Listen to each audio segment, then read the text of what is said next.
కవిత మరి కాంగ్రెస్లో చేరబోతుందని జోరుగా ప్రచారం జరుగుతుంది. ఇటు ప్రచారం చేస్తున్న వాళ్ళు బీఆర్ఎస్ అలాగే కాంగ్రెస్కి సంబంధించిన శ్రేణులు. భర్తతో కలిసి ఇటు బట్టి విక్రమార్క డిప్యూటీ సీఎం బట్టి విక్రమార్క కొడుకు ఎంగేజ్మెంట్కి వెళ్ళినప్పుడు ఆయన అక్కడ కట్టుకున్న చీర ఇప్పుడు ప్రస్తుతానికి సోషల్ మీడియాలో హాట్ టాపిక్గా మారింది. నెట్టింట నెటిజన్లంతా డిస్కషన్ చేస్తున్నారు. ఆ విజువల్లో మనం చూడొచ్చు, 3 రంగులు చాలా క్లియర్గా కనిపిస్తున్నాయి. ఇటు గ్రీన్ అలాగే రెడ్ అండ్ వైట్. సో మొత్తం మీద కాంగ్రెస్లో చేరబోతున్నారా? దానికి ఇదే సంకేతమా? ఒక పక్కన డిప్యూటీ సీఎం ఇంటికి వెళ్ళి డిప్యూటీ సీఎం కొడుకు ఎంగేజ్మెంట్కి వెళ్ళారు.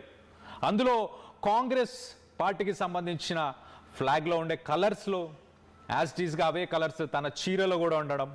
సో ఇటు బీఆర్ఎస్ కూడా ఎప్పటి నుంచో విమర్శిస్తుంది. బీఆర్ఎస్కి సంబంధించిన నాయకులు కూడా విమర్శిస్తున్నారు.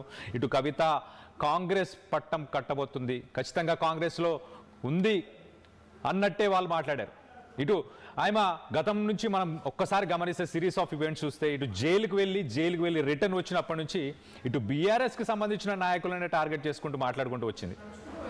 ఇటు బీఆర్ఎస్లో అగ్రనేతలు ఇటు జగదీశ్వర్ రెడ్డి కావచ్చు, ఇటు మాజీ మంత్రులు కావచ్చు, ఇటు హరీష్ రావు, అలాగే ఇటు కేటీఆర్ని ఉద్దేశించి కూడా చాలాసార్లు మాట్లాడింది.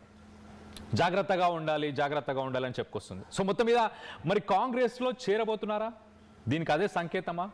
ఆమె కట్టుకున్న చీర ప్రస్తుతానికి ఇప్పుడు చర్చనీయాంశంగా మారింది. ప్రస్తుతానికి సోషల్ మీడియాలో తీవ్ర డిస్కషన్స్. ఒక రకంగా ఇటు కాంగ్రెస్కి సంబంధించిన శ్రేణులు అలాగే ఇటు బీఆర్ఎస్కి సంబంధించిన వాళ్ళు ఒకరిపై ఒకరు మాట్లాడుకుంటున్నారు.